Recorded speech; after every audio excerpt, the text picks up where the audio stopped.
अच्छा, कोण माझ्या लाडकीला दूर नेते, माझी या स्वप्नात येतो एक राजा, एकदा भेटेल राणीस तो माझ्या, घेऊन जाईल मला तो दूरच्या देशी, ना ना तो इथे नांदेल वेडे आमच्या पाशी, हट्ट लेकीचा पुरा करणार आहे, तू मला सोडून कशी जाशील बाई, माझ्या मनाला जे हवे तेच होणे आहे, जावई विकत घेणे आहे, जावई विकत घेणे आहे, जावई विकत घेणे आहे.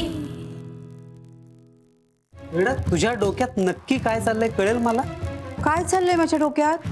बाई बाई बाई बाई, तुम्हीच सांगा आता काय चाललंय माझ्या डोक्यात. म्हणजे रायाला घर जावई करून घ्यायचा हट्ट तुझा अजून संपलेला नाहीये तर? बाई बाई बाई बाई, मी काहीही बोलले ना तरी त्याचा संबंध तुम्ही घर जावई या मुद्द्याशीच लावता. माझ्या मनात असं काहीही नव्हतं. मी म्हटलं जरा थोडीशी गंमत. गंमत? ही गंमत नाहीये वीणा. अगं, एखाद्या मुलांनी माप ओलांडायचं म्हणजे अपमान झाल्यासारखं वाटतं त्याला. का? अहो, मुली माप ओलांडून गृहप्रवेश करतात तेव्हा त्यांना अपमान वाटतो का? वीणा, हे बघ, ही आपली रूढी आहे. सून आपल्या सासरी लक्ष्मीच्या पावलांनी माप ओलांडून प्रवेश करते आणि त्यामुळे त्यानंतर घरामध्ये सुबत्ता येते असा समज आहे. अहो, मग तेच तर म्हणतेय मी, सुनेनी सासरी सुबत्ता आणायची असते, मग जावयानी त्याच्या सासरी सुबत्ता आणायची नाही असा काही नियम आहे का? असं आपलं शास्त्र सांगतं का? नाही ना. मग उद्या आपला जावई त्याच्या नारायण पावलांनी माप ओलांडून आपल्या घरी येईल आणि आपल्या घरी सुबत्ता आणेल. कसं शक्य आहे हे? का शक्य नाही? अहो, मुलींनीच माप ओलांडून गृहप्रवेश करायचा असं काही कुठे लिहून ठेवलंय का? प्रत्येक क्षेत्रात स्त्रीनी पुरुषाच्या खांद्याला खांदा लावून काम करायचं असं तुम्हीच म्हणता ना. मग या रूढी परंपरा आल्या की तुम्ही पुरुष एक पाऊल मागे का सरकता? सप्तपदीच्या वेळेला सुद्धा स्त्रीनीच पुरुषाला वचनं द्यायची. पुरुष का नाही वचन दे स्त्रीला की मी तुला सुखात ठेवीन म्हणून? ज्या घरात आपण लहानपणापासून राहिलो वाढलो ते घर सोडून स्त्रीनी पुरुषाच्या घरी यायचं. मग पुरुषांनी लग्नानंतर सासरी का जाऊ नये? आलीस तू तुझ्या मूळ मुद्द्यावर. अहो, मी तुम्हाला फक्त उदाहरण देते. कुठला मूळ मुद्दा? ठीक आहे, मला पटतंय हे, पण तरीही आपण हे असलं काही करणार नाही आहोत. हे बघ, उगाच चांगल्या प्रसंगामध्ये वाद नको. अहो, वाद होतीलच कसे? मी तुमची आणि प्रांजलची प्रत्येक गोष्ट ऐकली. तिने म्हटलेल्या मुलाशी लग्न सुद्धा लावून दिलं. मग माझी एवढी छोटीशी गोष्ट तुम्हाला ऐकता येत नाही? हे बघ, रायाला ते पटणार नाही. का नाही पटणार? माप ओलांडून घरात आला म्हणजे लगेच घर जावई झाला असं काही कुठे लिहून ठेवलंय का? अगं, असं कसं म्हणतोस तू? कोणालाही तसंच वाटणार ना. हे पहा, आपण कशाला इथे वादविवाद करतोय तर्कवितर्क करून? उद्या ते येतील ना तेव्हा काय होईल ते बघूया ना. मी मात्र रायाला माप ओलांडायला लावणारच.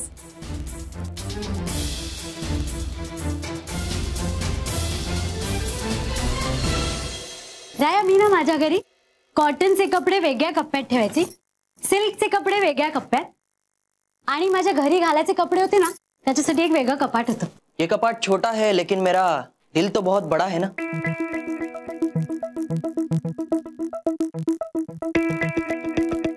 पर इस बड़े दिल में मैं हूं ना. मग त्यात माझे कपडे कसे राहतील? राया, आपण आहे ना एक नवीन कपाट घेऊया. नक्की घेऊया ना. पण थोडे दिवस थांबू शकतेस का? म्हणजे मला माहिती की तुझी गैरसोय होईल, पण प्लीज बघ ना जरा ऍडजस्ट झालं तर. ऍडजस्ट वगैरे काय म्हणतोयस तू? मला काहीच घाई नाहीये.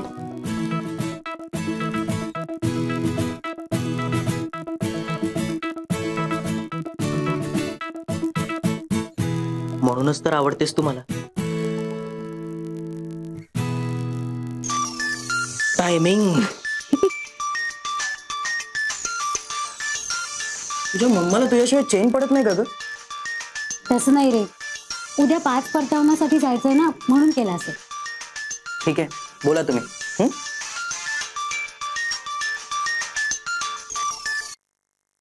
बोल मम्मा. प्रांजल, अगो काय गो, एवढा वेळ का लागला फोन उचलायला? अगो काही काम बिम करतेस की काय तिकडे? अगं नाही, काम नव्हते करत, ते मी कपडे कपाटात ठेवत होते. बाई बाई बाई बाई बाई, अगं एवढी घाई कशाला? ठेव बघू ते कपडे परत बॅगेत. अगं आता इथेच राहायला यायचंय ना. म्हणजे अगं काय बोलतेस तू? अगं म्हणजे उद्या आता इथे 5 परतवणं आहे ना, आणि पूजा पण आहे. परत दुसऱ्या दिवशी उत्तर पूजा पण आहे. म्हणजे तुम्हाला इथेच राहावं लागणार की नाही, म्हणून म्हटलं तुझे कपडे परत बॅगेत ठेव आणि बॅग भरून ठेव, आणि रायाची बॅग भरून तयार ठेव बरं का. अगं मम्मा, पूजा आणि उद्या राहायला यायचंय? मला घरच्यांना विचारावं लागेल.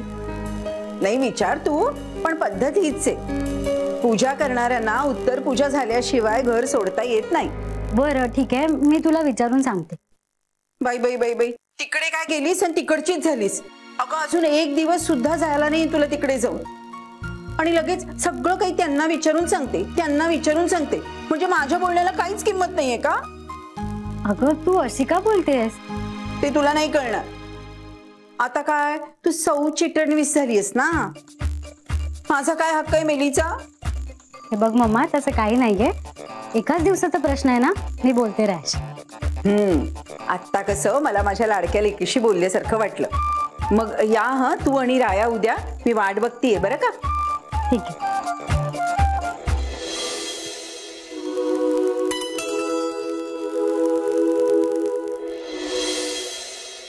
कसं एकेकाचं नशीब असतं बघ. का रे काका, असं एकदम हरवून बसल्यासारखं का बोलतोय? नाही माझं काही हरवलं वगैरे नाही. मग मी सहज एक असा विचार करत होतो की अच्छा, म्हणजे तू विचार सुद्धा करू शकतोस असं म्हणायचंय का तुला? काय तुझं लग्न झालं म्हणजे तू खूप मोठा झाला असं वाटतं तुला? हे बघा रायाश्री, आम्ही तुमचे काकाश्री आहोत, आणि उद्या तशीच वेळ आली तर तुम्ही आमच्याचकडे धावत येणार आहात, काका आम्हाला वाचवा म्हणत. तेव्हा तुम्ही ठीक आहे. कसला विचार करत होतास? हा, आता कसं नाही, विचार मी असा करत होतो की बघ ना, म्हणजे नशीब कसं असतं एकेकाचं. आजही तुला माझ्या खोलीत माझ्यासोबतच झोपावं लागतं. तो तुझा मोठा गैरसमज आहे. कारण आज तुला तुझी व्यवस्था दुसरीकडे करावी लागणार, कारण पूजा झालेली आहे. नाही पूजा झालेली आहे, पण एकच पूजा झाली आहे. एकच म्हणजे अशा किती पूजा असतात? नाही पूजा एकच असते, पण कसं आहे आता प्रांजलच्या आईनी त्यांच्याकडे एक पूजा ठेवली है ना. मग ती पूजा होईपर्यंत मधु इथे आणि चंद्र तिथे, तो अंधारा. असं काही नसतं का? अरे फसलाच लेका. काय रे, हसायला काय झालं? अरे मला तरी सांगा, म्हणजे मी पण हसेन ना. आजी हा बघ ना काय. मी सांगतो काय मुद्दा आहे माहितीये का. आता प्रधानांकडली पूजा होईपर्यंत रायाला माझ्यासोबत माझ्याच खोलीत झोपावं लागणार. खरं तर एकच पूजा बास असते. आता त्यांनी वेगळी पूजा कशासाठी ठेवले? आणि एवढंच त्यांना पूजेचं महत्व होतं तर आपल्याकडे यायचं ना. स्वतःच्या घरी वेगळ्या पूजेचा घाट घालण्याचं काय कारण? गरजच काय म्हणते मी. तसं नसतं आई. पूजेला यायला जमणार नाही असं जेव्हा त्यांनी कळवलं ना, तेव्हाच खरं तर माझ्या मनात शंकेची पाल चुकचुकली होती. बघ रे बाबा राया, उद्या तू तिकडे जाशील ना तर जरा जपून ह. ती बाई शब्दांचे खेळ करून तुला फसवायला बघेल. तुला घर जावई करून घेण्याचं अजून तिच्या मनातून गेलेलं नाहीये. त्यासाठी ती काय वाटेल ते करायला मागे पुढे बघणार नाही. आजी तू अजिबात काळजी करू नकोस. त्यांनी कितीही प्रयत्न केला ना तरी माझ्यावर काहीही परिणाम होणार नाही. आणि मुळात म्हणजे प्रांजललाच ते आवडणार नाही. पण तिच्या आई समोर तिचं काहीच चालणार नाही. म्हणून तू जरा समजूतदारपणे वाद, उगाच वाद वगैरे घालण्याच्या भानगडीत पडू नकोस आहे. म्हणजे ती बाई जे काय सांगते ते सगळं ऐक असंही मला म्हणायचं नाही, पण ती बाई ना कावेबाजपणे तुझ्या आणि तिच्या खात्रीत प्रांजलला पकडण्याचा प्रयत्न करते. आणि शेवटी जर प्रांजल हताशून रडली तर तुझ्या असमजूतदारपणामुळे ती रडली असं म्हणाले ती मागे पुढे पाहणार नाही. डोंट वरी काका, माझा प्रांजलवर पूर्ण विश्वास आहे. आणि तिची मम्मा माझ्या समोर उभी असली ना तरी प्रांजल माझ्या बाजूनेच उभी राहील. ती अजिबात रडणार नाही. तसं झालं तर चांगलंच आहे. पण बघ बाबा, तू काळजी घे. उद्या तिकडे गेल्यानंतर तुझी खरी कसोटी आहे. त्या बाईच्या जाळ्यातून कसं बाहेर पडायचं तेवढं तू बघ बाबा.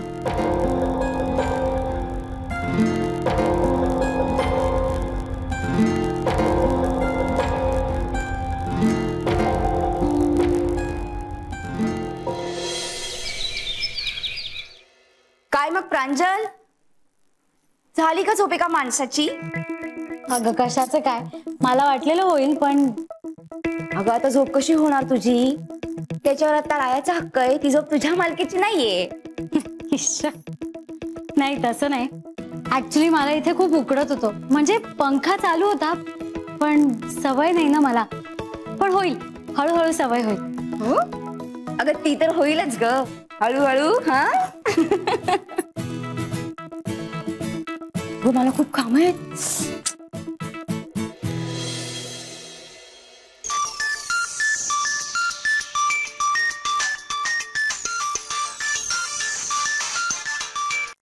हा पप्पा, आम्ही निघतोच आहोत आता. नाही नाही, मी काय म्हणतोय की तुम्ही घाई करू नका. इथे येण्यापूर्वी तुम्ही जरा विचार करा. का, काय झालं? नाही, तुझ्या मामाचा ना काहीतरी वेगळाच प्लॅन आहे. तुम्ही इथं आल्यानंतर तिला रायाला माप ओलांडायला लावायचंय. काय? पण रायानी का माप ओलांडायचं? तेच ना, तुझी मामा ना केव्हा काय विचार करेल सांगता येत नाही. तुमच्या दोघांमध्ये वाद निर्माण व्हावेत आणि त्याचा परिणाम म्हणजे तू रडावीस, हेच हवंय तिला. हाच प्लॅन आहे तिचा. पप्पा पण हे चुकीचं आहे ना, तुम्ही समजावा ना तिला. मी समजावून सांगितलं पण काहीही उपयोग नाहीये. आणि तुला माहितीये ना, तिच्या डोक्यामध्ये एखादी गोष्ट आली की ती पूर्ण केल्याशिवाय ती थांबतच नाही. मग आता काय करायचं? अगं त्यासाठीच तर मी फोन केलाय. हे बघ, तुम्ही काहीतरी कारण काढा आणि इथे येऊ नका, म्हणजे होणारे पुढले वाद तरी टळतील. अहो पण असं कसं होईल? मम्माने पूजेची सगळी तयारी केली असणार. मी आणि राया पूजेला बसणार आहोत ना. आता पूजेला कसं नाही म्हणू, ती अजून जास्त चिडेल. ती आत्ता चिडेल पण काहीतरी करून तिची समजूत काढता येईल. अहो पप्पा, तुम्हीच म्हणालात ना की तुम्ही तिची समजूत घालण्याचा प्रयत्न केला पण ते शक्य नाही झालं. मग आता तरी ते कसं शक्य होईल? हे बघ प्रांजल, पण तरी मला हेच योग्य वाटतंय. नाही नको, आम्ही एक काम करतो, आम्ही तिथे येतो. पण मम्माला जे हवंय ना ते मी नाही घडू देणार. त्याची काळजी मी घेईन, तुम्ही काळजी नका करू. आणि मी रायाशी पण तसं बोलून घेते. ते ठीक आहे, पण तरी मला असं वाटतं की तुम्ही इकडे येऊच नका. नाही नको, आम्ही येतो, मग आपण बघू काय करायचं. हा ठीक आहे, या तुम्ही. माझ्याकडनं सर्वतोपरी प्रयत्न मी करतो. ठीक आहे. कोणाशी बोलताय? नाही, हे आपलं ऑफिस, ही ऑफिसचे लोक. एक जण नीट काम करत नाही. धड काम करायला ना तर शपथ. एक मिनिट, तुम्ही ऑफिस मध्येच बोलत होता का प्रांजलशी बोलत होता? नाही नाही, प्रांजलशी कशाला, तुला का वाटलं असं? हे पहा, आता आपल्या लग्नाला एवढी वर्ष झाली आहेत ना की तुम्ही कुणाशी कधी काय बोलताय हे मला बरोबर समजतं. मला माहिती आहे मी जे काही करते ते तुम्हाला अजिबात आवडत नाहीये, पण मी जे काही करते ना ते आपल्या प्रांजलच्या भल्यासाठीच करते. आणि त्यात मी कुणाची लुडबुड खपवून घेणार नाही, तुमची सुद्धा नाही. ना तू ना जाऊ दे. इतकी वर्ष मी समजत होतो की प्रांजलवर तुझं जीवापाड प्रेम आहे, तुला तिला कायम सुखात बघायचंय. पण नाही, मला चुकीचं ठरवलंयस तू. प्रांजलच्या सुखापेक्षा तुझा अहंकार तुला जास्त महत्वाचा आहे. तू तिला रडवण्याचा अट्टहास करतेस. अहो ती रडली तर तिच्या फायद्याचंच नाही का? तुम्हाला कळत नाही हो. वाटलंच मला. तुझ्या डोक्यात ना नक्की काहीतरी चालू असणार आहे. असं कसं? अहो तुम्हाला काही वाटेल. काय ठरवलंयस नेमकं तू, सांगशील का मला? काही नाही, तुम्ही अजिबात काळजी करू नका. मी काही प्रांजलला रडवणार नाहीये बरं का. मी फक्त रायाला माप ओलांडायला लावणार आहे.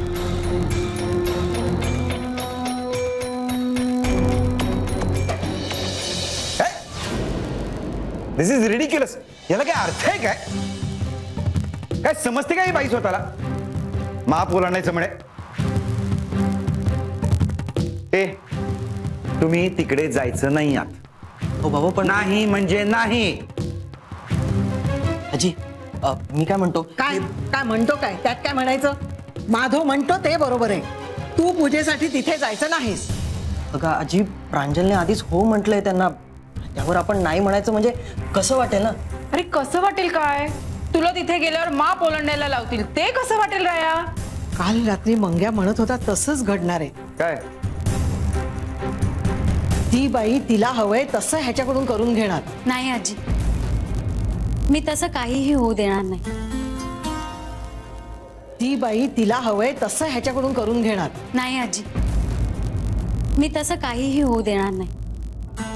हेच तर हवंय तुझ्या मामाला. तू विरोध करशील, वाद होतील, शब्दांनी शब्द वाढत जाईल.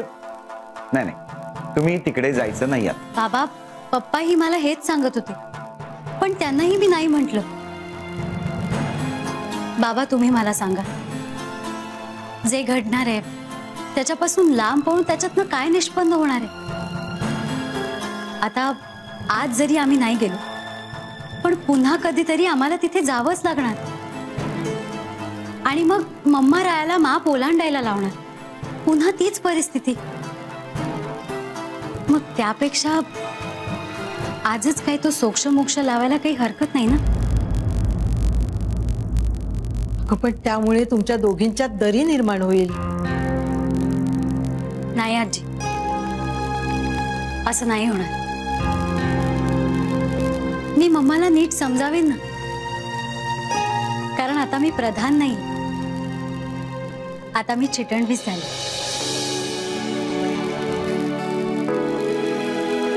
तुमच्यासारखं लोकांचं मन न दुखवता त्यांना कसं समजवायचं हे आता मला यायला पाहिजे ना.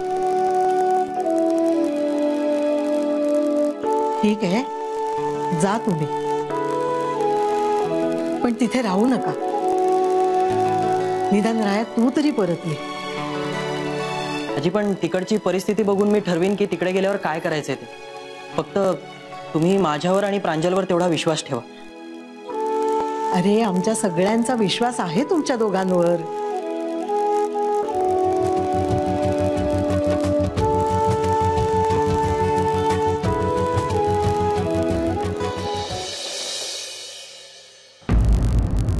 प्रांजल, मी जे बघतोय तेच तू बघतेस ना? म्हणजे दारात माप ठेवलेलं दिसत नाही.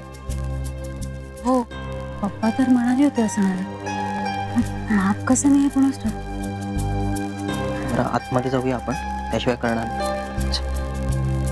वा वा वा वा वा, आलात का तुम्ही? थांबा. नाही म्हणजे लग्नानंतर पहिल्यांदाच तुम्ही येताय आमच्याकडे. आलेच मी.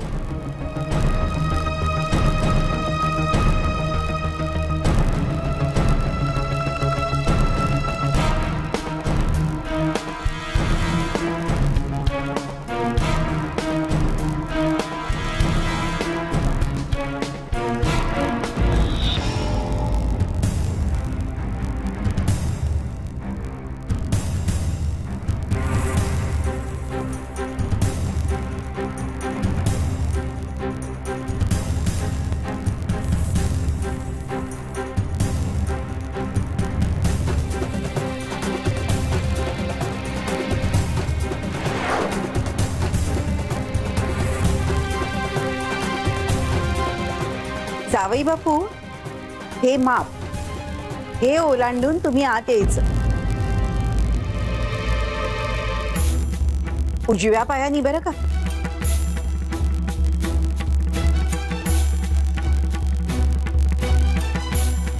अहो, आज तुमचा गृहप्रवेश आहे. आमची प्रांजल तुमच्याकडे येताना माप ओलांडून आत आली होती ना, अगदी तसंच.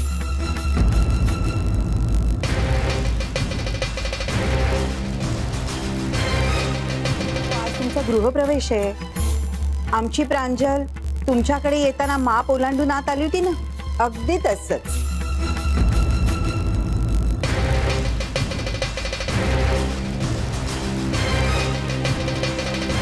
जावई बापू, माप ओलांडताय ना, आम्ही वाट पाहतोय तुमची.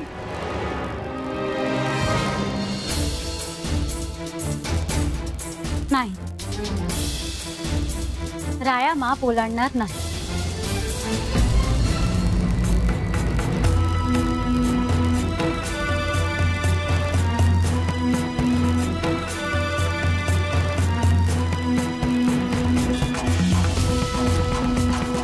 असं कसं?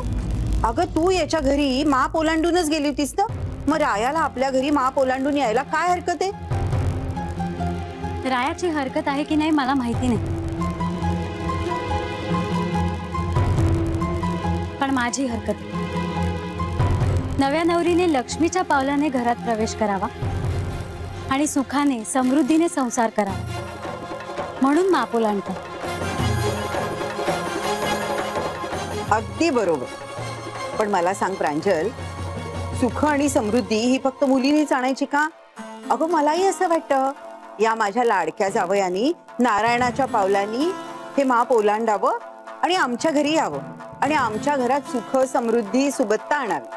अगं मम्मा, ती आपली परंपरा आहे. परंपरा परंपरा आहे, पण नियम नाही आहे बाळा. आणि परंपरा ही कुणी ना कुणीतरी सुरूच करत असतं ना. जावई बापू, तुम्हाला माप ओलांडायलाच हवं.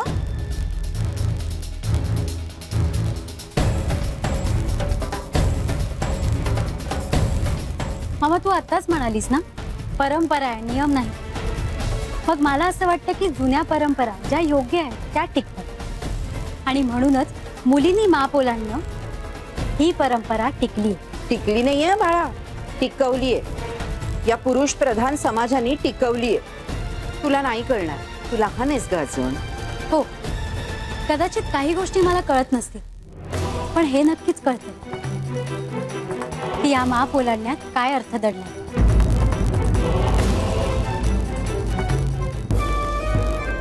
राया माप ओलांडणार नाही हे फायदा.